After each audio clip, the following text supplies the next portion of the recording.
everyone remembers their first deal, that is, right? Where did your first transaction come from? My first deal came from being nice in the office. You know, as a rookie, plus I was training before I got my license. I went to different people's open houses, door knocked with them, although before you have your license you can't really say anything, so I just sat there like a sponge. And one day an agent in my office said, you know, I need somebody, do you service Diamond Bar?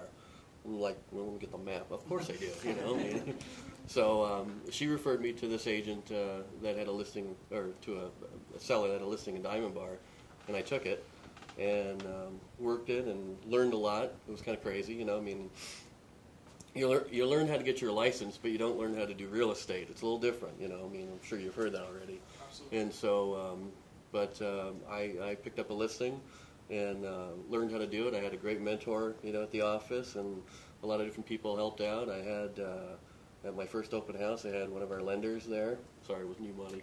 You weren't in the picture yet.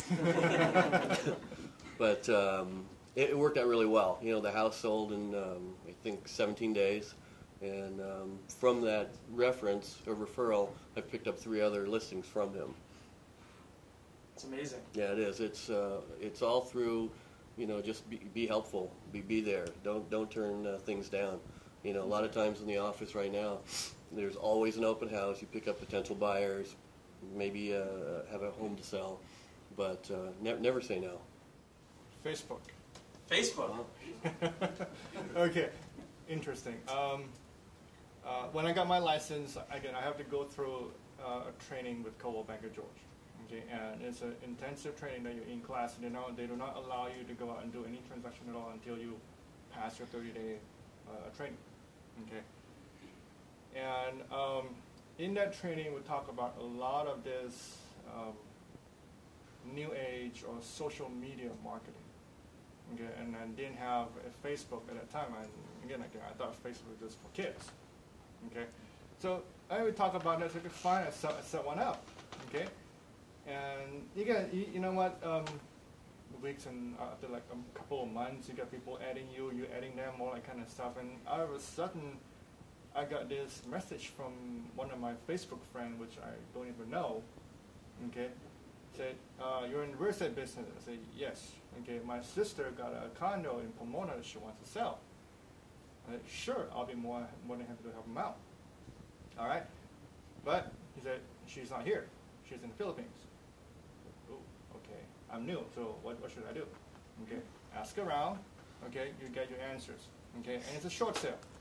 Okay, my very first deal is a short sale, and so Wells Fargo Bank short sale too. Okay, so again, up the money.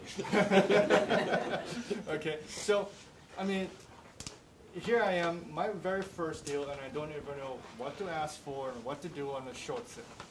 Okay, went to my broker, gave me a list of things that needs to be done, like a prepared package, and I don't want to bore you guys with all that details yet. Okay, but you learn a lot. Okay, and you can always hire someone to do the negotiation for you, but I didn't want to because I want to learn. Okay, so I took up, the process entire from beginning to end all by myself. Okay, and I learned a lot of things about short selling. Okay, and that's the very, very first deal. And again, I'm glad I took that one up because it was a tough one, dealing with the seller that's not here. Okay, dealing with power attorneys and all kinds of nice stuff. You got broken in. It really got broken in. My ex-husband. Oh. He actually had it listed with another broker for 6 months, and during the time he had listed with her, I was studying with you, and as I was getting my license, the listing was expiring, and she hadn't sold it, and he gave it to me, and we sold it in 3 weeks. That's awesome. That's awesome. I'm glad. Was that awkward working with? No. You know, it actually was an old co-worker that I actually had an interview for, because he went and interviewed like 3 or 4 buyer's agents. He wanted to buy a condo. This was 2004, I think. And first deal was probably the easiest deal that I ever had. I think I was spoiled because I went to a lot of these seminars, a lot of classes, slept through half of them, the time. You know, they were Not Karthik, sorry. not Karthik. He's very exciting. I think they were, you know, they were all theory, right? So you think in a perfect world, this is how things work, and then you get there and you're like, well, this is the real world. And I went to one seminar where, at the time, a lender came and spoke with us, and he had some pay your closing costs fee, and so everything just kind of worked. I wrote this offer that I didn't even know how to write. You know, Perfect. the lender did his part, paid the closing costs. I think my buyer out of pocket paid like $50 or something, had everything paid.